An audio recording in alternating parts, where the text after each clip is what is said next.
Welcome to the Collective Genius Podcast, the show for real estate investors who are looking to scale.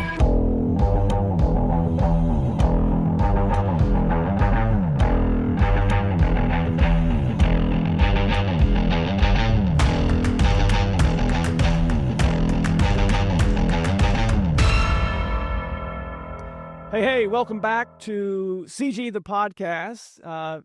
Now that you've heard a few episodes, you know this is the podcast where real estate investors come to grow and scale their business. Every week, I bring you a new Collective Genius member, and wow, do I have a fan favorite. I'm the fan. A fan favorite here of the Collective Genius. I'm going to call her the First Lady because she is the First Lady of CG, and she's the First Lady of CG, the podcast. Please welcome my guest, Miss Stephanie Betters. Welcome to the show, Stephanie. Thank you. How are you doing today?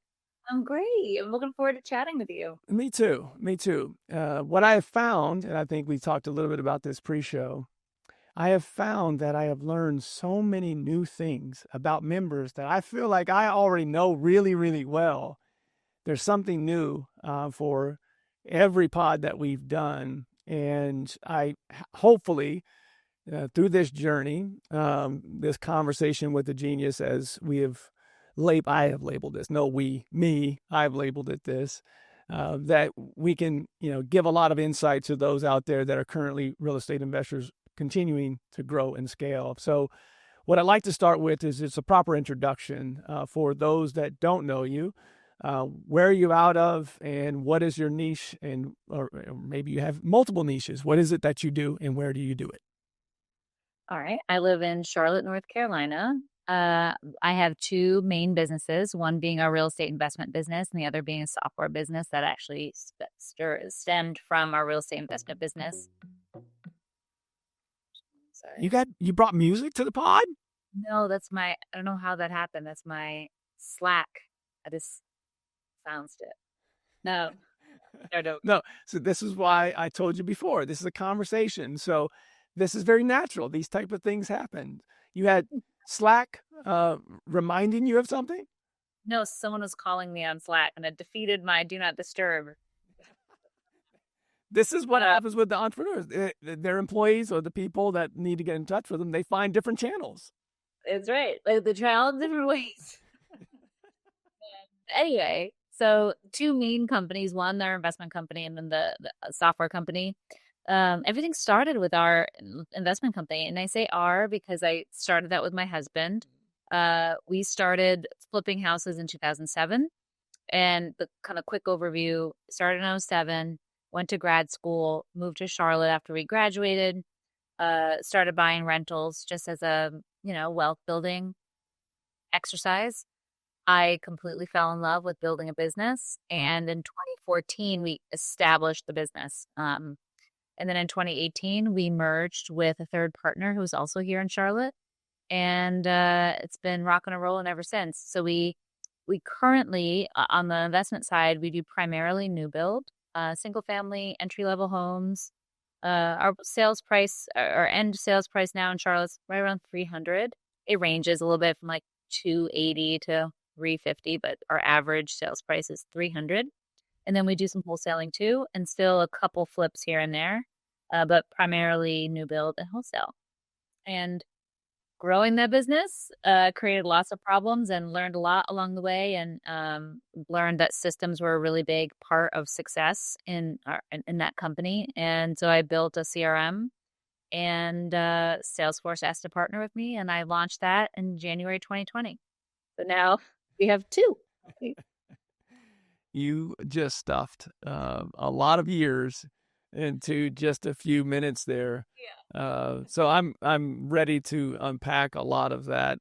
I think that if we start with your journey as an entrepreneur, you weren't always an entrepreneur, as you kind of alluded to there at the beginning. When I first met you, which I think was about 5 years ago now, when I first met you, you were still full-time. You had the investment business, you had the CRM, as a service to real estate investors. I credit you for bringing Salesforce to the real estate investing world. Before that, the nightmare of Podio. And until you came to CG, we had we had some people on Salesforce, but we didn't have the percentage that we have now. So we'll get more into that. But you didn't want to be a real estate investor or an entrepreneur very early on, did you? You wanted to do something else. Yeah, no, I literally, if you told me what I know now, then I would have completely thought you were talking with the wrong person. Um, my background and what I went to grad school for was to be a nurse practitioner. So the story there is, I was in high school trying to decide what to do with my life, and I loved taking care of people. And I knew, I was like, okay, I think maybe I should go be a doctor. And it's like, no, only geniuses are doctors. I'm not a genius. I'm just like a regular person. I get good grades, but I'm certainly no valedictorian. And I was like, okay, well, I'll go to school to be a nurse. And I loved it. Went to undergrad for nursing, met my husband. So I met Zach my junior year of college, and like head over heels. Love at first sight, the whole thing. Really? We got married right after we graduated. Literally, we graduated May. We got married in July. And I was on the path. I was like, I'm so in love. I want family. I just want to get a good job and raise a family. And I started working as a nurse in the ICU. And I was like, oh, dang, should have gone to med school. I love nursing. I love the delivery of care, but I was so much more interested in the pharmacology and the pathophysiology and just like the why behind it all. And I was like, well, dang, now, I'm married. I want a family. I can't go back to med school now. So I'll go be a nurse practitioner. So Zach at the time too was kind of choosing his path. Should he go to med school? Should he go to physician assistant school? And we both decided to not go to medical school so that we could have a good work-life balance. We all know what goes into med school and residency. So off we went we bought a house right after we graduated and got married. And we flipped it. We did a live and flip. And then we went off to grad school. And we moved to Charlotte because of the job market. And I got my dream job here in Charlotte working in cardiothoracic surgery. Epic job, especially for a new grad. I did a small stint as a hospitalist for 6 months, 7 months, something like that. And then the job opened up and I jumped all over it. And so when you and I first met, I was working full time as a nurse practitioner in cardiothoracic surgery while trying to grow these businesses. I had a really hard time leaving. It was a real big identity crisis for me. It took me a while to let go of it. Zach, on the other hand, as soon as we were financially free, he was like, I'm out. It's fine. I'm still a caregiver by all means, but I don't need those hours. I don't need the drama. And I just clung to it because I loved it so much. It was really difficult to leave. I only left 3 years ago. I remember it like it was yesterday when you left. And I know how hard that was for you. I think most people that I've talked to that are real estate investors that left a high paying W-2 generally can't wait to get away from it. Right. You, on the other hand, loved it. And it was really hard for you. Like, when did you get, because there are people that are listening to this that really want to make that jump. Like, how did you identify and you love that calling is what it was. You love that calling so much. How did you eventually get over it? Is it just time? Yeah. Eventually it came down to, I am physically able to do it. Barely, right? Like I was completely running on fumes. But truly, I don't know how I did it now. But I was technically, physically, humanly able to do it, but my family wasn't. And I realized that I'm sacrificing way more than I ever bargained for. And what's really important is is lacking, because I was working nonstop. I mean, truly all week I'd be running the our companies, and it flows into everything, into dinner time, into nighttime. There's always something happening. I'm kind of like this workaholic too. So, I just eat it up. And my family is kind of there in the background. And then, from over the weekend, I'd be on call, not sleeping, in and out of the hospital. And I did it for a long enough that my kids started to notice, and they wouldn't be upset when I left.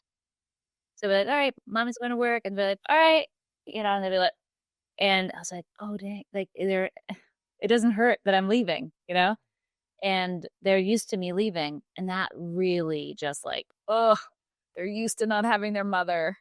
And in some cases, that's great because my kids are independent and they're self-sufficient and they're just incredible humans. But on the other hand, like, it's normal to need your mom, Right. I don't care Right. what decade it is, it's normal. And so it's like, I have a choice, and it's a blessing to have a choice. Many people, this is what you have to do to make ends meet. You have to do the job. Like, it is what it is.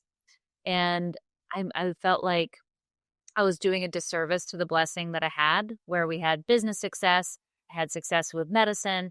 And I was like, none of that happened by accident.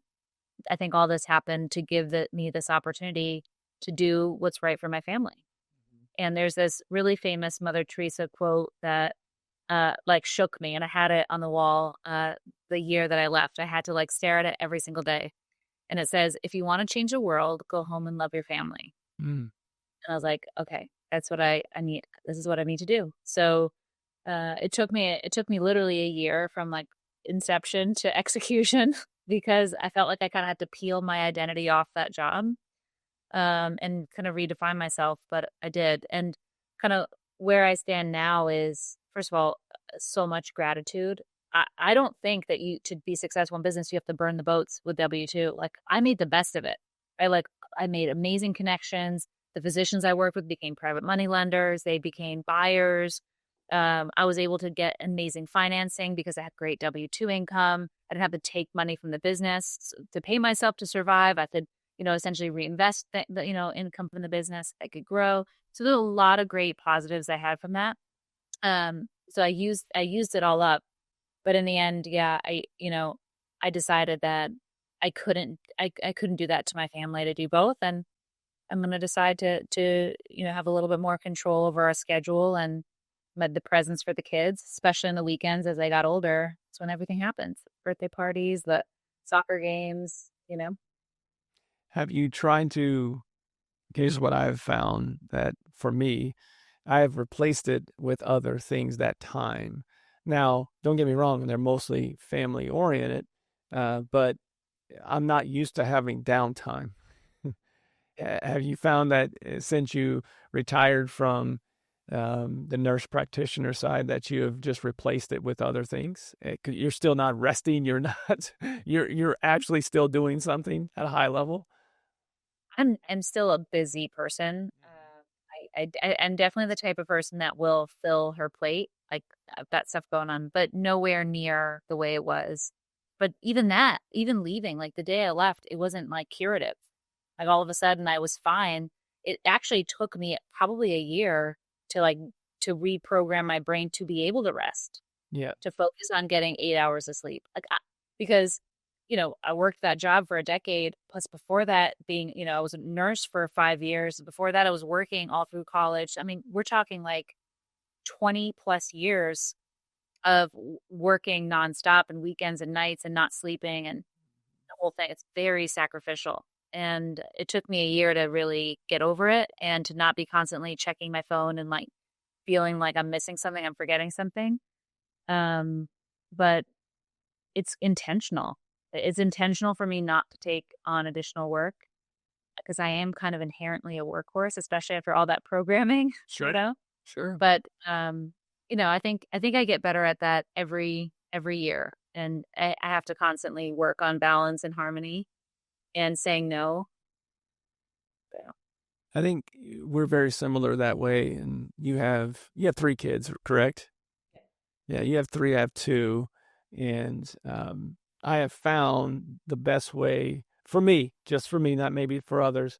I'm very schedule oriented. And so we did this exercise at the Collective Genius recently on what's on your calendar is the thing. These are the things that get done and how much personal is actually on that calendar. And so I know for me, I've been scheduling a lot of the personal piece because if it's on my calendar, I know and I assume that this is where I'm going on this day. This is where I'm going at this particular time. Do you find yourself time blocking to make sure that you have that balance as well?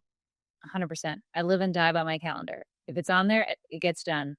And the, that was true in the beginning. Like when I was in that hustle stage, there were a lot of hours in the day and I got a lot done while doing a lot of things, like essentially working 3 full-time jobs at a high level. Like you can do a lot in your day, if you have that intentional time, to time block. And then, as I've transitioned now into this other stage, more leadership, more harmony, more, kind of a different, a different phase, if you will. The reverse is true. I need to put blocks on there. This is when I'm taking the kids to school. This is my coffee time. This is my time to pray. Like I put that in the morning and I get a push notification that says like, this is your time to praise. I'm like, all right, I'm just going to sit down and like be present for a second. Dinner dates with my husband, social stuff with my friends. If it's on the calendar, I actually do it. And so I kind of push everyone like, send me an invite. We're going to do it. So put it on the calendar. It's a simple, and I know for some people that just is going to sound crazy, but you want some balance, especially if you're growing a business. It's tough to have balance, but you want to really see, balance come more in alignment. It typically is because you're being intentional about where you're going to be, because that keeps you from doing the things that waste time, right? Scrolling, because that at this particular time I'm supposed to be doing this particular thing. I will say this. You are one of those people that in this group that you maximize time. Since I've known you, having 3 different, having a W-2 and 2 different businesses, you got to get squeeze a lot into. You're right. There is a lot of time in there, especially if you don't sleep a lot. There's a lot of time to get those things done. You maximize that time at a high level. Was that always the case, especially as you started the transition, right? Because you mentioned that you were a nurse practitioner and then you guys started house hacking. So you kind of eased your way into it. Was this always something that you just knew out of the gates you needed to do? It's interesting. I think I'm a good compartmentalizer. Maybe there's a little trauma response there. I don't know, but this is kind of the first time I've thought about it. I'm good at putting things into boxes and then transitioning from box to box.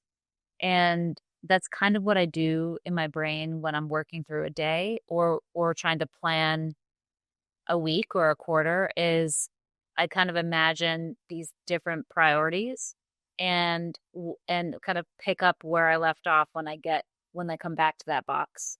And therefore I feel like I can maintain a lot of things at one time if I can transition well between the different boxes. So, I think back to, studying in school and being able to prepare for an exam, but then also making sure that I, go to the gym or I don't know. There's a lot of competing priorities when you're in school, and the same is true. It was true for me in on the job, right? Like I've had 30 patients I had to take care of, and I had to figure out a way to take care of all of them at the same time, and prioritize and triage and all that. And the same thing is true when building businesses. You like physically can't do everything simultaneously. So how can we have things like in progress that then you come back and check on at different intervals? And for whatever reason, I remember when to do that. And I said, okay, I started that marketing channel there. I'm going to check back in 3 months. And then while I'm doing the other things, and I come back in 3 months, pick that up. I don't know if that really makes sense to explain, but it makes sense to me. Well, I'm smiling because that's not normal. Right? I don't know. It's like in my head. Like I'm saying it from the perspective of, because I love, like, when I see high performance, I'm like, okay, tell me where that comes from. It's like hearing a word for the first time and you want to know the word origin. Like I want to know the origin of where that comes from. Were your parents like that? Who was the influence on that? Because that's not necessarily something a kid just knows how to do or wants to do. Did you have an influence on that? I don't know. So my parents were both entrepreneurs. Okay. So your son. But it's funny because that was never encouraged for me. My message as a kid growing up was, you go get a meaningful job. Like go do something and do something, go get a good job that pays well, that's safe and secure, and that is something meaningful. So that was my overall message. My parents were both entrepreneurs. My dad had a hardware company. So he sold, this is back in the 80s and 90s, he sold kilobytes and terabytes, like computer hardware from the US to Europe. And my mom was an interior designer, and she kind of was self-employed in that. And they were always running busy. And so, but I don't think that was necessarily influence from them and their work, because that truly entrepreneurship was not encouraged or really even discussed. Like, I had no idea what it was like to grow a business. I never thought that was for me. That literally never came up. But I think maybe talking it out, my parents got divorced, and that was really influential for me. It was really traumatic because my mom and my brother and I were all living in Connecticut. And when they got divorced, my father moved to Florida. So we would go visit him, a few times a year. And it was like living two different lives, like dad's house versus mom's house.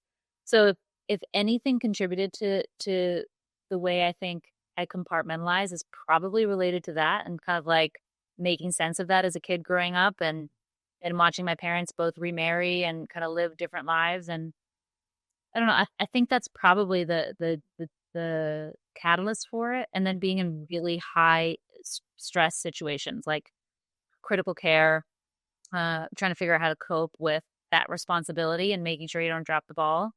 Like, you find out real fast if someone literally stakes their life on you and your ability to care for them, and you have that like privilege to care for somebody, and like it's like an honor and like a privilege and pressure. Like, you don't mess that up. So like, I had to figure out a way to remember things, and how to take care of lots of different priorities simultaneously. And I think it just kind of came from being in the fire, I guess. I don't really know. Well, I'll say the same thing I say to Jimmy Vreeland often. I'll say it to you. We are blessed to have you in the real estate investing world. But as I say to Jimmy, a former Army Ranger, that I don't feel as safe with him not in the military. And there are a lot of patients out there that are missing someone like you as part of their care. For the record, there's no doubt in my mind that you would have been a great doctor. Obviously, you're a great nurse practitioner. You can just tell. I never was in the room with you, but the way that you handle your businesses, and the way that, you're on our leadership team here at the Collective Genius, and the way that you care about others, not only from a business standpoint, but making sure that they have what they need from a personal as well. It's what we're missing in healthcare, in my opinion, and not all. But bedside manner is something that it's almost as if you're a number and it's just processed these days. And I can tell that you were great with your patients and would have been a heck of a doctor. So we're blessed to have you in the real estate investing world, not only from the standpoint of the market in Charlotte, where you guys are making that community better one house at a time with new development, but also you are streamlining and helping others scale their businesses with your Salesforce and Left Main and all the other products that you offer on that side. I would like to start, though, on the real estate investing side, because I think it's super important that when investors are looking at service providers, it doesn't have to be always this is the golden rule. But man, it sure helps when you're hiring someone for a service when they actually have an active real estate investing business or have that experience, because they know, heck, you developed this because you needed a better product as a CRM. So, from that standpoint, I definitely want to talk about Salesforce. But before we get there, obviously you start with real estate first. That's what got you to the service side second. So give me some of the early challenges that you had, starting a real estate business. Obviously, Zach was on that. You guys were working, house hacking. How'd you continue to grow and realize that, we have a viable business here if we just continue to grow and scale it? Yeah. So after that first house hack that we did in 2007, that we got out of that like by the skin of our teeth, the market crashed literally 2 weeks after we sold it. So we took a little hiatus there until we rebooted and, moved and settled our professional careers down. But he was like, we got to keep doing it. And I was like, I will do it, but we cannot live in a house that we hack again, because now we had a baby. We had a baby in grad school. Charlotte was born, and we moved to Charlotte, North Carolina, which was not the reason why her name was Charlotte. But anyway, and so it's like we have a baby now, and I wanted to have other children. We can't live in a house. I have sheetrock PTSD. So whatever we do, we've got to be able to afford to live in a home and then do it. So it's a long story on like getting over that fear, I think, of being in so much debt from a school perspective, and then trying to get into more debt and taking a risk on this. But eventually what kind of made me okay with it, because I was the anchor, like, without a doubt. Zach was all gas, and I was like, no, I'm scared. What if we blow this all up? But really what got me was we bought a rental for Zach's mom. She, like, long story, but we bought her a rental to live in Charlotte, and it turned out to be a temporary situation, and she moved back to upstate New York. But the world didn't end. We bought a rental. It's like, that was fine. We got a mortgage on it. Then, we put a tenant in there. Everything was fine. And I was like, okay, maybe we can do this. And so kind of the next thought was, if we can save up these chunks of cash to invest in a traditional mortgage, I'm okay with that. So, it saved up it took us another couple of years, save up $20,000. We bought another rental, and at the same time got one of another offer on a flip accepted. So now we had 2 houses, and we had to figure out, private money and things like that.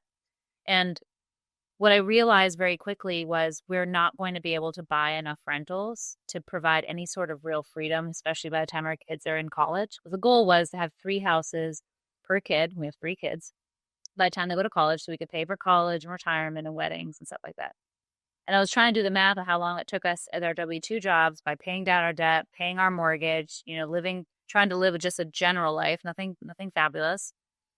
It's taking us too long to save $20,000, so we have to flip houses to essentially to stack that cash. And then, finding flips, we couldn't get those on MLS, and this is like 2014, and there weren't deals on MLS then, let alone now. So we had to try to figure out how to get homeowners to call us. So we were mailing letters, and I was like, an investor buy a house? What is this? Right? It was super scammy. People were very skeptical. Well, we started writing letters, and we didn't know, but there was communities. Like, I didn't know there was masterminds. We were just literally like listening to YouTube, and Zach picked up a book like at Barnes and Noble. It sounds like we're 100, but you just try to figure out, how to market. And something kind of clicked once we got a little momentum there, where we had active projects. I was like, oh, there's a business model here. Like, this can be reproduced. We can have a conveyor belt. Like, we can build a business. We don't have to just build assets. We can build a business that spits out assets. So stop there. Yeah. What year was that into this, though? You're W-2 in it. Now you're, all right, we have a viable model here that, what year was that? Year 1. By the end of 2014. Year into it, you're like, all right, we can turn this into a business. Yeah. And, kind of the reason for thinking that is I was never anticipating leaving our full-time jobs. So I was like, okay, if we can't, we can either passively own rentals, or we can passively own a company that spits out rentals. I was like, it's so hard to do this. We might as well just go all in. Like, if it's this hard to buy a passive rental, like, we might as well go all the way in with the hard and build a company that we can own passively one day and then spit out rentals. Now, famous last words, because we thought it out like to an inch of our life for the next 5 years. Like, saying that now, and now we're, 10, 11 years later, it's easy to say, but it was probably one of the hardest decisions to live through, because after making the decision, we're like, we're going to go all in. And it was, Zach will tell you, he created a monster. Cause I was like, no, this is how we're going to do it. He was like, what you think? I was like, we're doing it. And so I was the operator. He was a visionary. I'm like, we're going to do this. We can do this. Put a baby on my hip. Let's go. And it was scary. We took no money out of the business. Everything was reinvested. Like, the operation grew, the overhead grew, the profit was almost nothing. for 5 years. Like we didn't buy a rental for 5 years because we just kept reinvesting and like breaking stuff and trying to figure out what works, and super inefficient. Like marketing, I don't know, phone's ringing, right? Like, is our transaction going to close? I don't know. We got to get someone to call them. Like all the things wrong, all the things. And, you know, now looking back, I'm grateful that we went through it. Obviously, we passively own a company that does a couple hundred deals a year, but I can't underestimate that feeling of despair for 5 years. And I want to lean into that because it's normal. And I didn't know it was normal because I was so afraid to talk about it and to find people. Like, I didn't even know there were people in the same, predicament. And it wasn't until I found groups, and especially Collective Genius, without a doubt, Collective Genius, and being around people going through it, normalizing it and helping like work through it, meeting a different group of people who cared about the stuff and weren't going to just discourage me. Because I think that was why it was so hard to talk about. You talk to your family, you're like, this is so hard. I feel like I'm dying. I don't know if I'm even making any money. And they're like, don't do it. Be safe. Like, go back to work. Like, why are you doing this? And they're like, oh, then I can't talk about it. So it was a really challenging time. And I feel like we did just about everything wrong.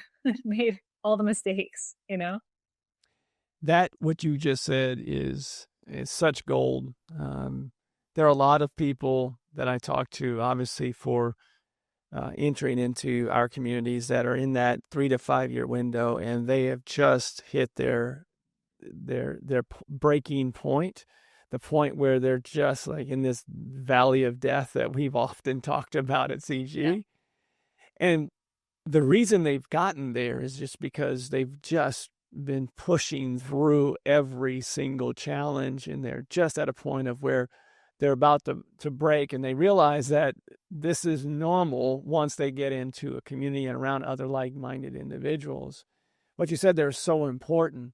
I often say, and I've probably said it 5-6 times already on this podcast, that the difference between those that are doing it at a high level and those that are starting out in that 3 to 5 year window typically is just time and execution. It's continuing to iterate. It's continue to listen to others, what they're having success with. And over time, as long as you continue to execute at a high level, eventually these breakthroughs happen. And you look back and you go, oh my gosh, I was so dumb.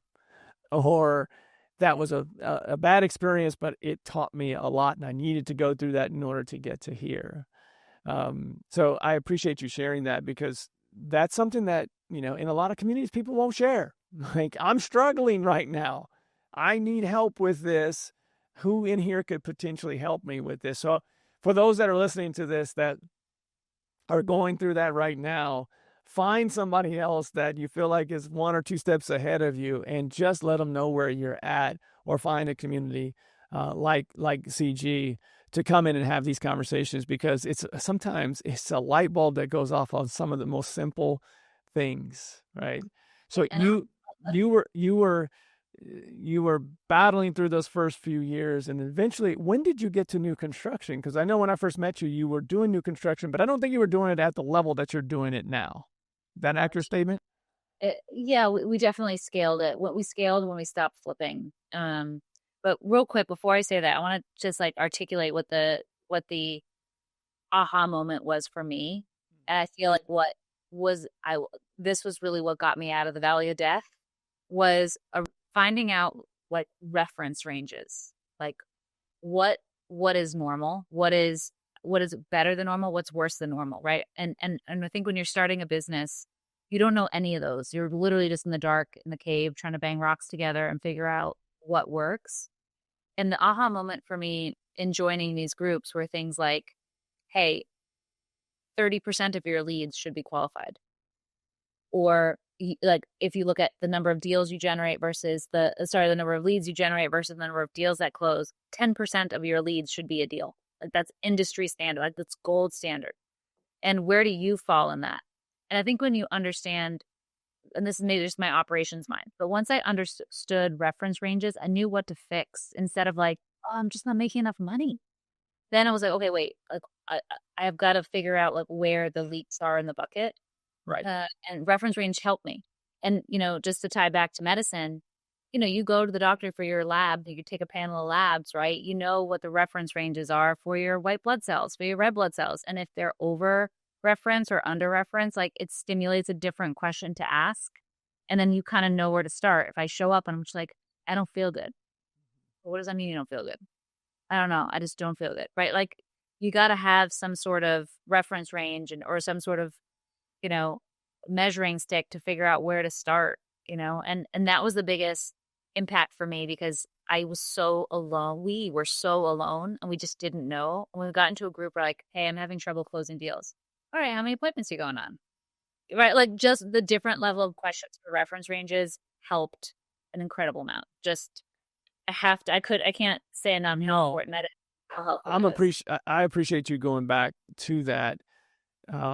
I can think of a perfect example of what you're mentioning, that aha moment. Not necessarily the reference to the percentages that you should be closing or what type of return you should be receiving, which you will get all of those in communities where you're sharing that information with, or others are sharing that with you.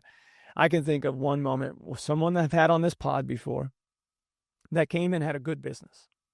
Went from good to great, no doubt in my mind.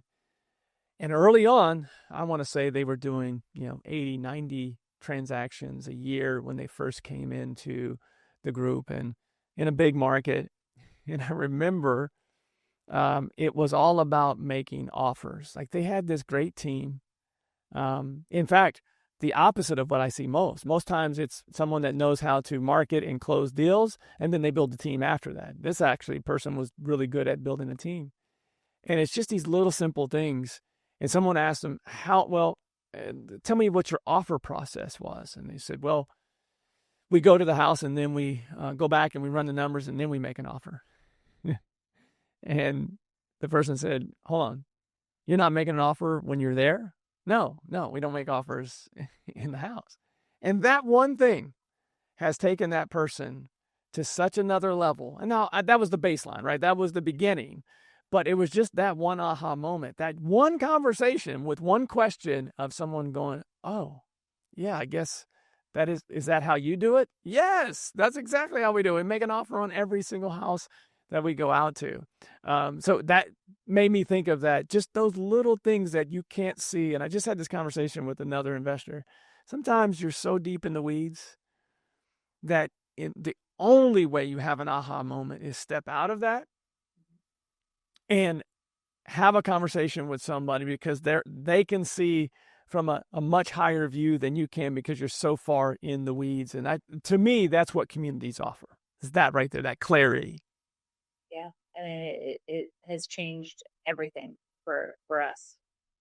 So before the aha moment, I asked the question of the transition from fix and flip to new construction. Talk about, fix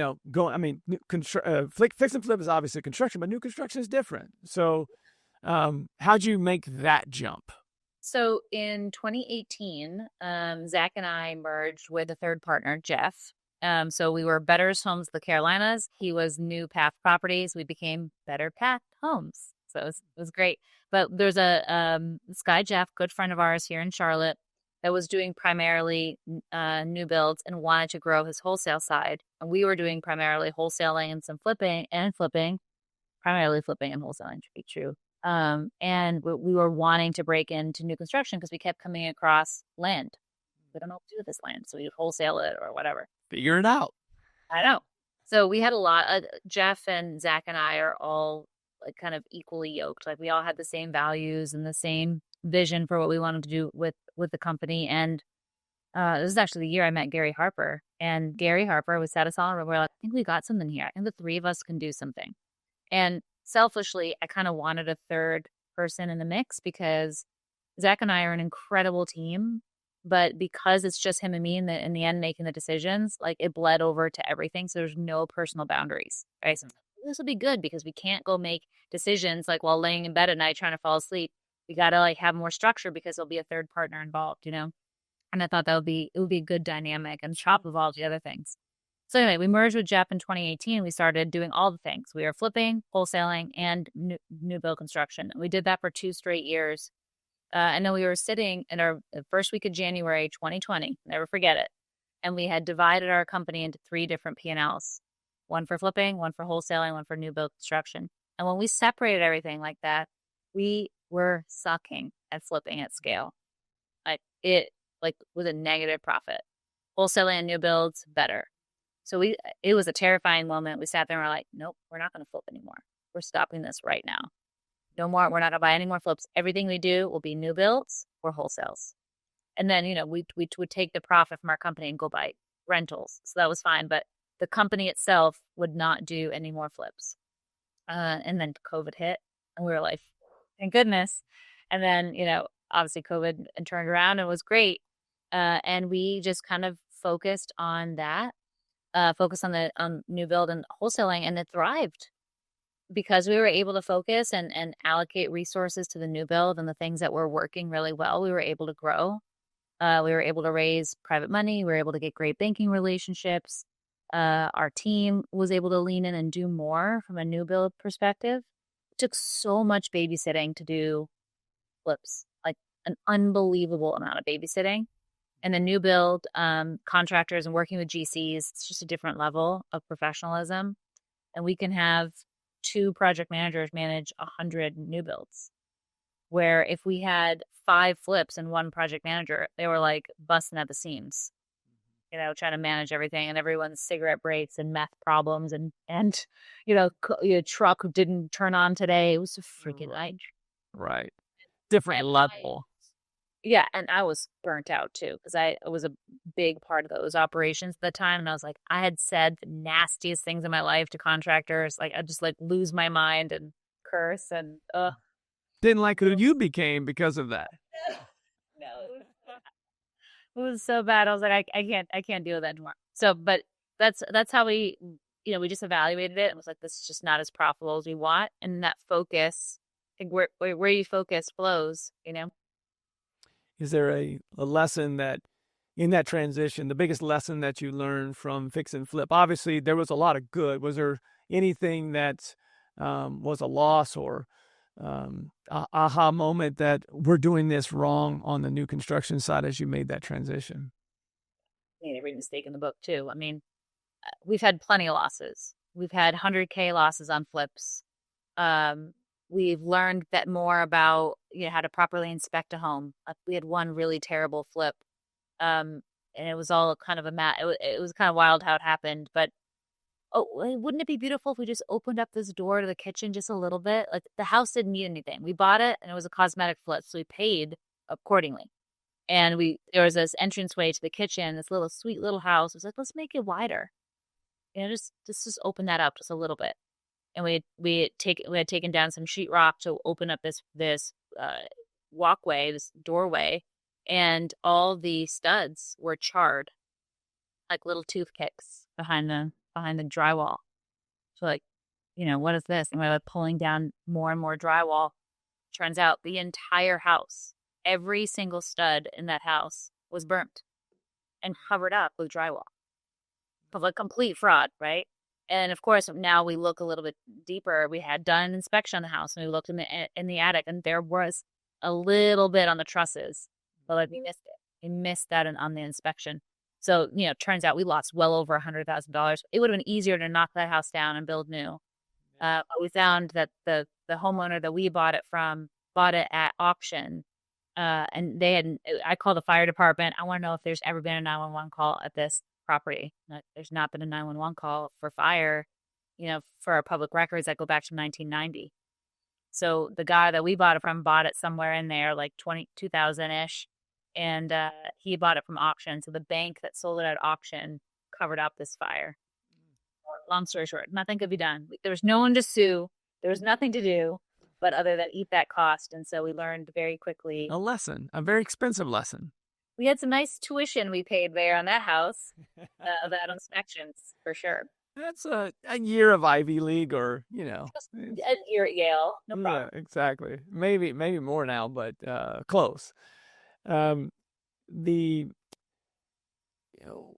people would say, and I hesitated there for a second because I'm thinking to myself, you've got more than enough. At this time, you're still a full-time nurse practitioner, you've got new construction, wholesale, you had been fixing and flipping, you got another partner, you got a lot of moving parts. But at some point you say, I am not finding what I need from a CRM, and so I'm just going to create my own on the platform of Salesforce. Now, I know your background, obviously, on, you're always looking at how can I do something? How can I solve for X? And X in this particular case is that you couldn't find what you needed a CRM to do what you wanted it to do. So you created this. Where did that thought come from? Was that a late night, I'm so sick of using this CRM, I need to create my own? Is that how we went down this road? No, I don't know if I ever told you this story, but I don't think so. it came out of pure rage. Like Rage. Rage. We were I don't see you raging much. Oh, Leon, I was fit to be tied. It was bad. We were using Podio amongst other things. Like we were probably using 7 or 8 different platforms to like cobble together what we needed, from phone systems to KPIs to CRM to the whole thing, project management. It was just a mess. And this was back in the day with Podio, and Podio went down, and it was down for a week. It had no backup. Phones couldn't ring. No idea. We were spending $100,000 a month on marketing, and like the phone couldn't ring. And I was just flabbergasted. I was like, how is this a thing? Like, how does this happen? I'm used to medicine, right? Like reliable systems, good.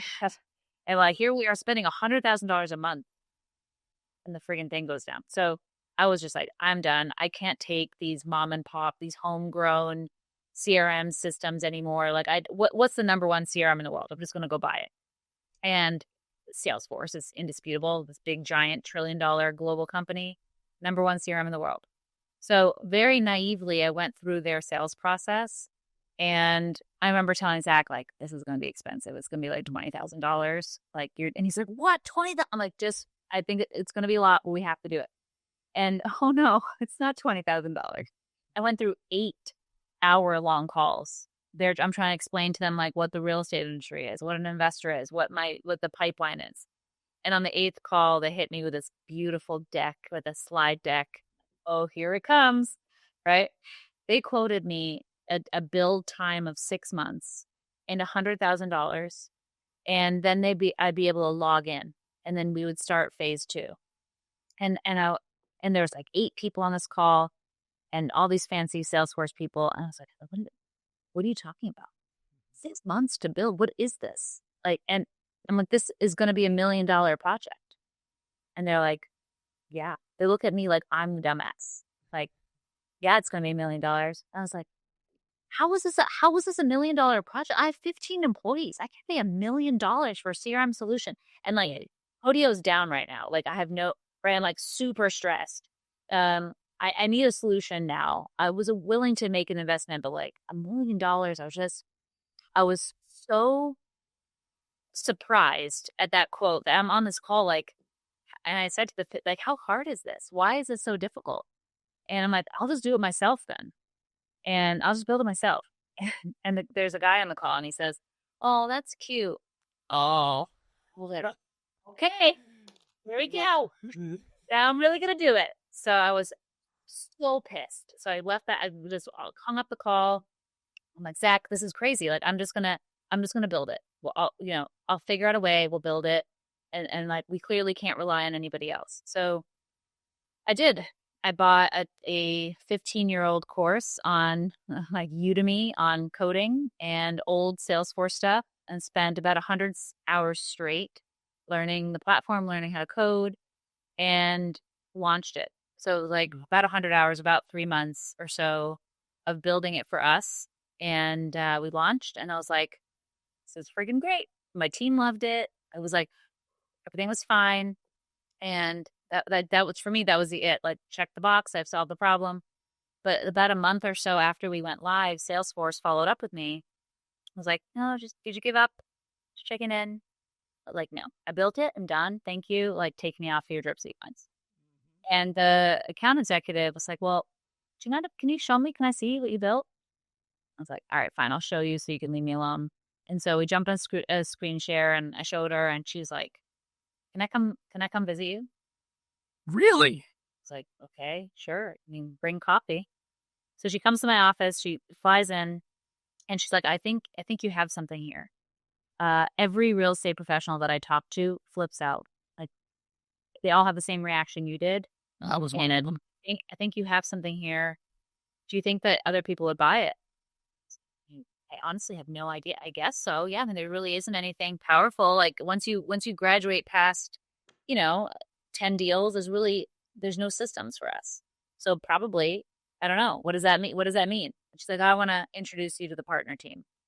So now I know, but then I had no clue. But she got me right to senior vice president at Salesforce, and it's like, hey, Stephanie did something. I think you should see it. So I pitched, the idea. I was like, if you let me sell everything I built for $50 a user, I'll do it.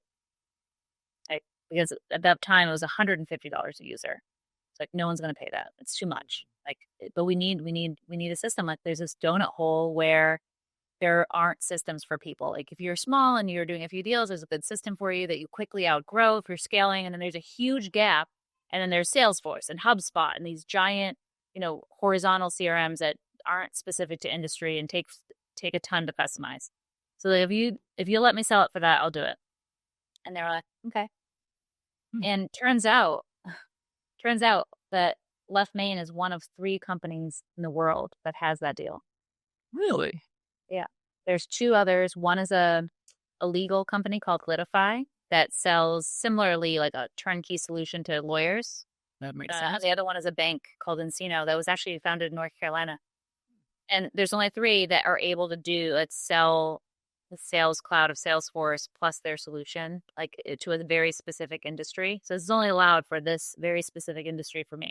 But I was like, okay, I didn't know. But now, so we launched and started talking about it to our friends, and kind of had this really grassroots growth. And here we are 5 years later, 50 employees, thousands of customers, cool relationships with Salesforce, and, really large REITs. And I'm still barely scratching the surface.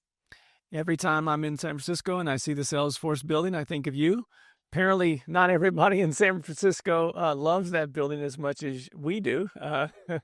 But here's what, I have told, maybe not on the podcast as much, but I have this conversation quite often about the power of community, the power of CG. A lot of things that I've seen being presented in the room were kind of a first for our industry. You have the top real estate investors in the nation that are coming together, and they're all looking for solutions to continue to grow. There's no one in the room that says, I'm good with where I'm at. Everyone's breaking stuff and developing new things and going into new construction and commercial and all these other things. And so there's always this ever-evolving need, especially at the time of CRMs. And I don't know if I've ever told you the story. I think I did when we first talked the first time about Left Main. In 2015, I want to say, so 10 years ago, I was in a room. It may have been my second meeting of CG. And everyone was on so many different platforms at the time. And this is at the time where people were making that transition from buying on the courthouse steps to, I need to get direct to seller. And then when they got direct to seller, they're like, these Google Sheets aren't keeping up, right? There are no drip sequences from Google. And, so people were looking for a CRM solution. And I remember 10 years ago being in the room when someone introduced Podio. And I had just come from corporate America myself, spent 11 years there, and we had just made the transition to Salesforce, big corporation, and was training as I left corporate on Salesforce. And then they introduced this open source Podio thing. And I was like, what is this? I've got to have this to do that. And I got to plug in this and I got to plug in that. There's just so many moving parts. But at the time, that became the gold standard of CRMs for most of the high-level real estate investors that were going direct to seller that needed follow-up sequences. And the first time that someone introduced the 2 of us, and they said, again, by the way, she has a the Salesforce platform for real estate investors, I was like, absolutely, I need to meet Stephanie, because everyone was so burnt out on developing Podio. And as you know, no CRM is ever complete. You're always tweaking. Hopefully everybody knows that. If not, newsflash, a CRM is never perfect. You always have to continue to upgrade it, different iterations. As you grow, it needs to grow. It needs to continue. That's why I love Salesforce, because you can. You can, exactly. And so it's that leg up that you get. Like, what should I be using? You don't have to guess. Like, there has been generation after generation that have continued to evolve to the next thing. And I'm so thankful, helped a ton of people get off of Podio. And I know some people are like, I can't switch. I have spent 10 years getting this thing right. Eventually they will make that transition once they get that once it breaks. But has there been anything like that for you? So you bring and help integrate Salesforce into this industry. Is there something like that you've taken from CG that you can think of off the top of your head, where you go, this one thing really helped me? I knew exactly which way I needed to go because of this one presentation or introduction. I know there's so many, I'm sure, but honestly, every event we have, I walk away like, that just changed everything. I feel like that a lot. When I think about like kind of my first one or two meetings, marketing, I got introduced to pay per lead from Collective Genius. I need to sell my house fast. Was the hot one at that point in the very, 5 years ago.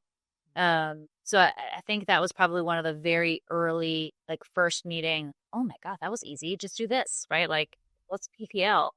So I think a lot of marketing things have been taken away. Sales process, sales training, Steve training, very epic. Now we've got multiple iterations too, like Ramp Academy. I just signed up for Ramp too, with Ben Mott and Joe.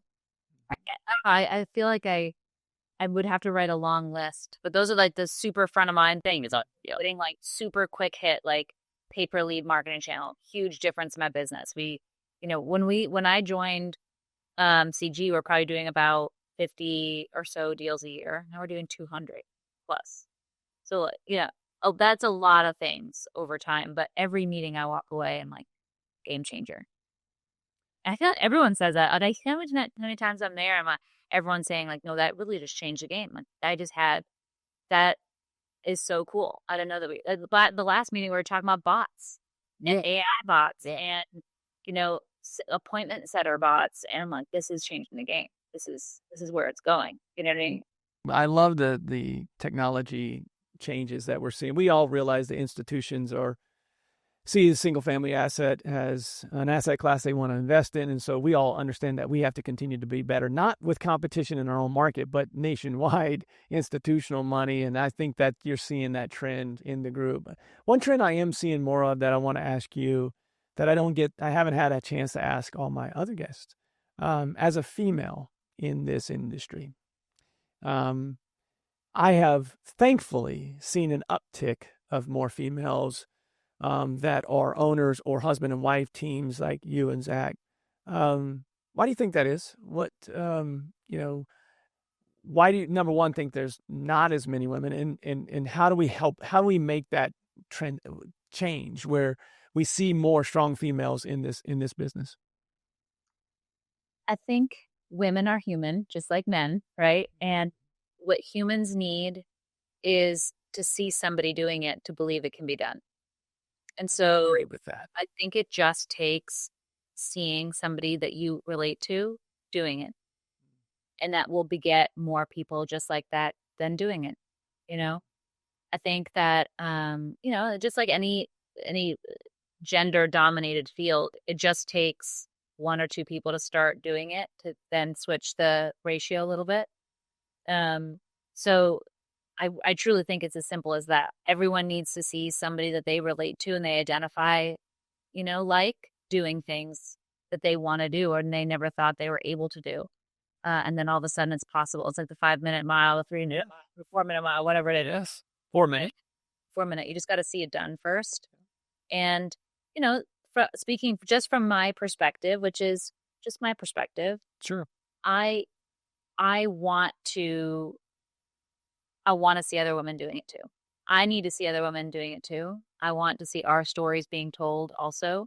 And I think they're all out there, just not stepping into that necessarily the light and sharing their stories. I think women in general tend to feel the need to be overqualified before they feel qualified at all. And I think the best way to combat that is just sharing our stories mid-story and normalizing the growth side.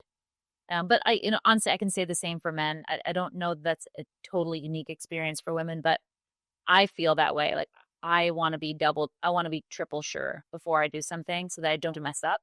I think I'm kind of wired that way. So normalizing not having to be right all the time means I'll step forward more. If that makes sense. Well, representation does matter. I 100% agree. And so since I agree with that statement, women of CG know that I will be reaching out to tell everyone's story via this pod, because I do think it's super important. We have some super ladies that are in this group and just in the industry as a whole. And you're right, more of their stories need to be told. At the same time, you're right. More women need to come out in front and lead, from a social side like a lot of men do. And I think that's, again, the more they see. I know you have really engaged in social media here over the last at least few months that I've seen, knowing and understanding the power of that. And I would, commend you for doing that, because you're out in front showing other people first that it's possible, but more importantly, women for you.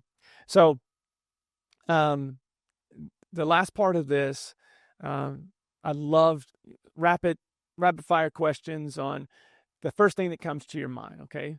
So superpower. I think I know it, but what's your superpower? I love solving complex problems and taking care of people. Something that outside of that superpower, I knew that part. Maybe something that no one knows, even I might not know after serving on a leadership team with you. Something that about me that I don't know. Yes. That no one knows. Something interesting that no one knows about you. That no one knows. Mm-hmm.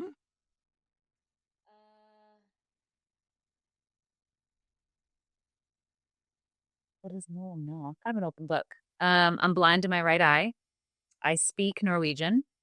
I'm the first generation American. Mom and everything right here. Dad was 100% Norwegian. Yeah, I don't know. I think I knew two of those, because I'm also legally blind in my right eye. Yeah, and the righties, not good. Yeah, and so this depth perception over here, not so good. I can still see peripheral, but it's not good.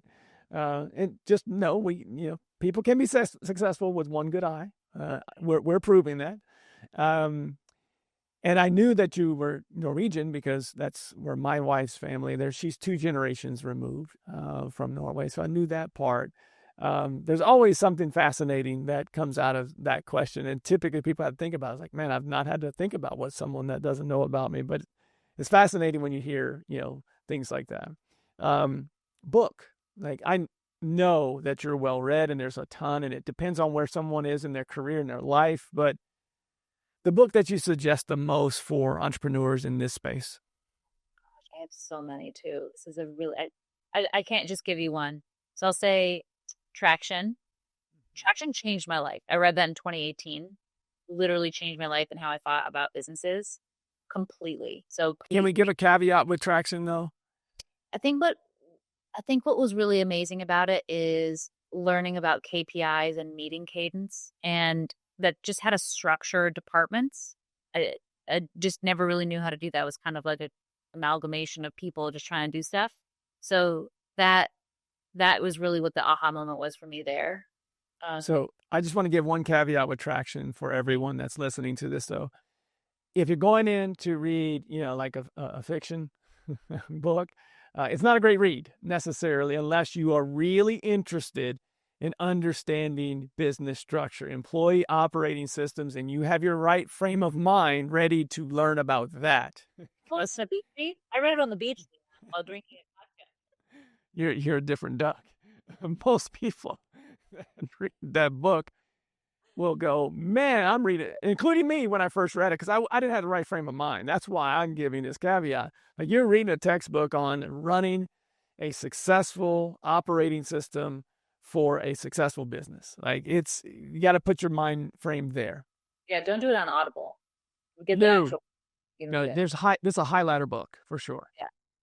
And then I'll say the next one, Good to Great by Jim Collins. That's one that gets brought up often in this community. I love Good to Great. 5 dysfunctions of a team. Great, the multipliers. I think just kind of maybe in that order, really, depending on your journey. Where you're at. Yeah. All right. So we learned a lot about you. Obviously, there's Left Main. There's a lot of different things that you have product-wise that help businesses grow. So why don't you let people know where they can find you and what it is that you could potentially help them with? I think I'm here trying to share my story and connect with other entrepreneurs. That to me is the most valuable thing I think I can do for others and that we can all do as a community. So yeah, sometimes products come from that, but I'm just excited to connect with others, especially other women in the space. So that's my intention for being here is just share that. I'm on social media at Steph Betters is my Instagram handle, and I'm on Facebook. I'm kind of old. I'm still on Facebook. You guys can reach out and find me there. If you're interested in learning about Left Main, there's leftmainrei.com. If you want to know about Better Path and what we're doing with new builds, you can go to choosebetterpath.com. But if you just want to hang out and be a nerd with me and hear our stories, I'd prefer that much more. And come find me. Come join CG. If you're a nerd, I'll find you. I can pick them out of a crowd. That's you. That's where I was going next. So first, thank you. I appreciate it's your time is valuable. We've learned that through this pod and your journey. We learned a lot about how much you squeeze into a day. I know that it is probably about that time when we're recording this, time for family time and potentially going into the weekend. So I'm going to let you have that time back. Thank you so much for joining me on the pod, and I look forward to seeing you here in a few months at our next meeting. Thank you, Seppi. Much appreciated. Thank you for having me, Leon. I loved it. Of course, I did too. So if you would like to be in the room with members like Stephanie, the best way to do that is go to thecollectivegenius.com, fill out an application, and you will meet with me or someone on our team, and we'll get you in the right level. And if it makes sense, great. If it doesn't, that's okay too. Keep listening to the pod. Love for you to like, subscribe, leave a comment, and share with your friends. If you have entrepreneur friends or people that are in the real estate space, love for you to share this podcast with them. This has been another great episode. Look forward to having another great member on the show next week. We will see you then. Thanks, everyone. Are you ready to scale your real estate business? Visit thecollectivegenius.com, where real estate investors come to scale. Subscribe to the Collective Genius podcast and hit the bell icon to be notified when our next episode releases. And thanks for listening.